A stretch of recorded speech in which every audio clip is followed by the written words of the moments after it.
Mesdames, Mesdemoiselles et Messieurs, bonjour et bienvenue sur Contact Pro Live.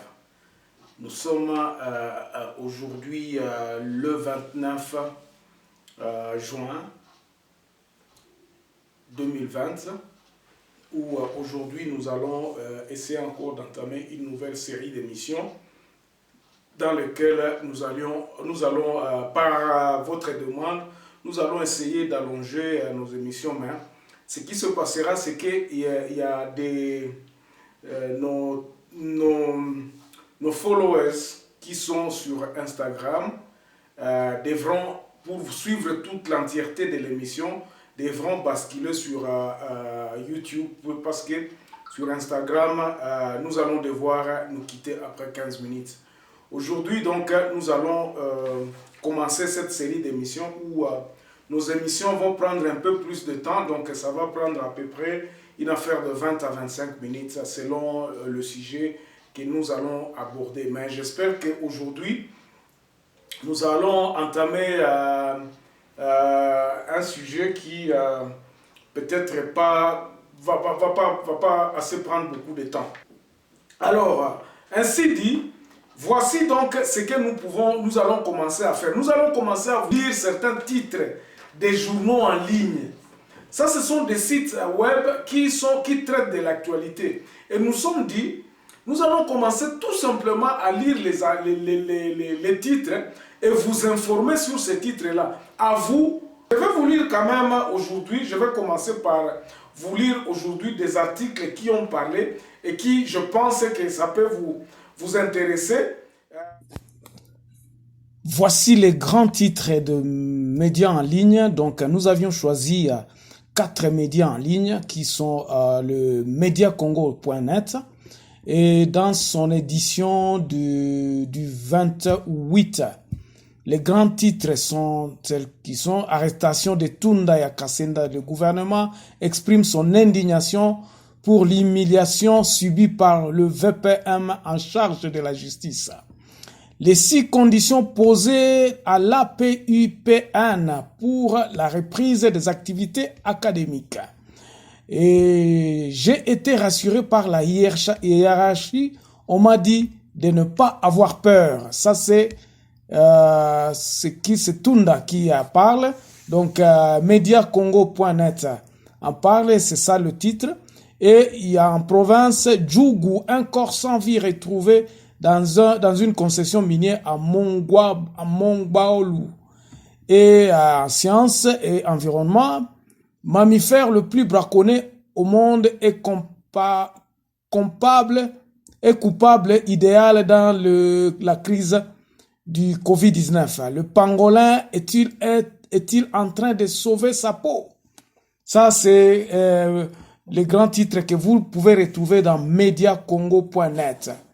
Nous passons à 7 sur 7.cd. Ici, les grands titres toujours de la semaine passée, donc du 27. L'arrestation de Célestin Tunda est une nature à provoquer la démission du gouvernement. Prévient le Premier ministre. Kinshasa dans la santé, la veille de la déconfinement de Gombe, Dr Muyembe appelle les Kinois à la prudence pour stopper la propagation de Covid-19. Il y a aussi Ndombaulo Kove, désigné représentant de l'église kimbanguiste à la plateforme des confessions religieuses. Vous pouvez lire tous ces titres sur 7 sur 7. Nous passons au troisième web journal qui est alternance.cd. Ici, il y a deux grands titres à part celui qui est partout dans les journaux, donc l'arrestation de Célestin Tunda. Le Premier ministre menace le chef de l'État. Manifestation en politique, donc manifestation du 23 et 24 juin, Monseigneur Ngoube recommande la suspension des activités de l'UDPS sur l'ensemble du pays. Et puis en politique, proposition de la loi Minaku et Sakata, le cardinal Amboko et l'église catholique rejoignent le camp des contestataires. Voilà le titre de nos journaux en ligne ce matin. Et le dernier, on va déterminer, nous allons vous lire aussi les grands titres à Congo profond. Ilunga Ilukamba veut des sanctions contre les magistrats qui ont arrêté le ministre Tunda. Congo, le Kwango, Léopold Kanguluba investit gouverneur AI. Luamina Kusakata à la une, ministre de la Justice Célestin Tunda aux arrêts. Ça c'est déjà caduc parce que le ministre avait été libéré quelques heures après son arrestation. Donc voilà le titre des journaux dont nous vous recommandons. Mais nous resterons à lire la Constitution, à évoquer les articles de la Constitution en connivence avec l'actualité qui se passe sur le terrain. Donc si par exemple, pourquoi on avait arrêté le ministre hier, c'était hier samedi qu'on a arrêté le ministre, pourquoi on l'a arrêté? Il y a certains articles de la Constitution qui justifient cette arrestation. Malgré que le FCC dit que c'était une arrestation arbitraire, nous pouvons justifier cette arrestation-là, malgré que ce ne sera pas aujourd'hui, mais nous pourrions dire que non, le PGR, donc le procureur général, avait trouvé des incohérences dans les actes du ministre, et c'est pour cela qu'il a voulu l'interpeller. Et il a interpellé, il a entendu sur voie de PV. Alors, nous allons faire comme ça, donc nous allons tout simplement commencer à évoquer des articles, et puis vous laissez à votre opinion, et puis à vous aussi de faire des recherches, parce que nous sommes tous censés connaître cette constitution. Une innovation, parce que les amis qui sont à Butembo ont demandé à ce que nous puissions faire ça en Swahili, hein, parce que Butembo, la langue nationale, disons la langue parlée, c'est en Swahili. Ici, rappelez-vous que je mélange souvent, je parle souvent en Lingala, je vais parfois en Swahili, et donc je mélange toutes les langues pour essayer un peu de faire comprendre à toutes les couches de la population. Il y a certaines personnes qui m'ont dit, si jamais tu peux absolument garder soit la langue en français, et puis faire une autre émission que tu parles directement en Swahili. Et donc, si tu voudrais faire ça, ça peut nous permettre aussi, parce qu'il y a des gens qui ne comprennent pas le Swahili, il y a des gens qui ne comprennent pas le Lingala aussi. Alors, comme je n'ai pas encore assez de temps sur le net, je me suis dit, je ne peux pas faire les tours dans une seule émission où soit pratiquement je parle en français, soit pratiquement je parle en Swahili, soit pratiquement je parle en Lingala.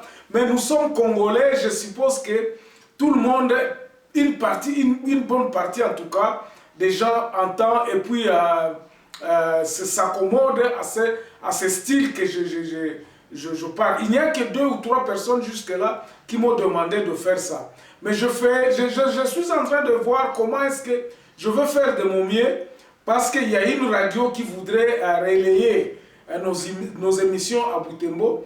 Mais ils m'ont demandé si je peux le faire en Swahili. Alors je vais voir si, à la mesure de mon possibilité, je pourrais faire cela en Swahili. Aujourd'hui, ce que nous allons parler, c'est quoi?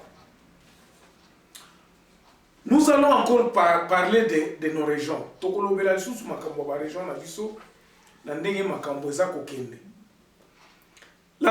la semaine passée, vous avez vu que l'actualité était centrée à Kinshasa, à l'Assemblée nationale, où la loi Sakata Minako Sakata a vraiment déferlé l'actualité. Il y a eu de la population qui est descendue dans la rue, il y a eu des voitures caillassées, il y a les maisons qui ont été visitées par la population qui manifestait le mécontentement sur ces lois-là. Nous avons vu des juristes défiler au fil des jours sur les médias pour expliquer le non-lieu de ces lois-là, et expliquant que ce sont des lois qui violent la Constitution et tout un tas d'histoires. Donc, tout ça a été expliqué et l'actualité était focalisée à Kinshasa. Quelle est la conséquence qui découle de ce que nous voyons ici? La conséquence est que nous créons un climat malsain pour notre pays. Si des choses comme ça continuent pendant un mois, c'est-à-dire que notre pays reste stagnant, il n'y a pas de projets qui sont réalisés, on se demande sur quel nuage nous sommes. Sommes-nous en guerre ou sommes-nous en paix? Maintenant, qui gagne dans tout ça? Et qui perd? Je crois que c'est nous tous qui perdons. Il n'y a rien à gagner là-bas. C'est nous tous qui perdons. Qui sont en train de manipuler les gens ici? Nous voyons ici qu'il y a des épreuves de force. Il y a les épreuves de force entre entre les coalitions, quoi. Donc FCC cache. Ces deux forces-là sont en train de se battre pour le pouvoir pour diriger. Entre-temps, à l'intérieur du pays, qu'est-ce qui se passe? Nous observons Kinshasa. Rien ne se passe. Les rétros, donc les 40% pour rétrocéder aux provinces, ça ne viendra pas avec ce climat à Kinshasa. Ça ne viendra pas. Et nous pouvons aller des mois comme ça, et rien ne se fait. Nous allons retrouver que nous sommes en train de... Nous entrerons dans la deuxième année du mandat de Félix Tshisekedi, et rien n'a été fait. On est encore en train de nous faire asseoir la justice qui patauge, le Parlement qui est en train de... Les gens se battent là-bas au lieu de réfléchir comment est-ce que nous pouvons sortir le pays dans ce marasme de gestion. Et ça fait très mal. Ça fait très mal. Voilà. Ça, c'est le climat de Kinshasa. Donc, on ne sait pas cette semaine qu'est-ce que ça va nous réserver. On ne sait pas. Alors, nous allons dire au revoir à nos amis qui nous suivent sur Instagram. Et si vous voulez suivre la suite de cette émission, vous allez devoir basculer sur YouTube. Merci beaucoup, on se retrouve la semaine prochaine. Entre-temps, ceux qui sont sur YouTube, nous continuons dans la deuxième partie. Une pause.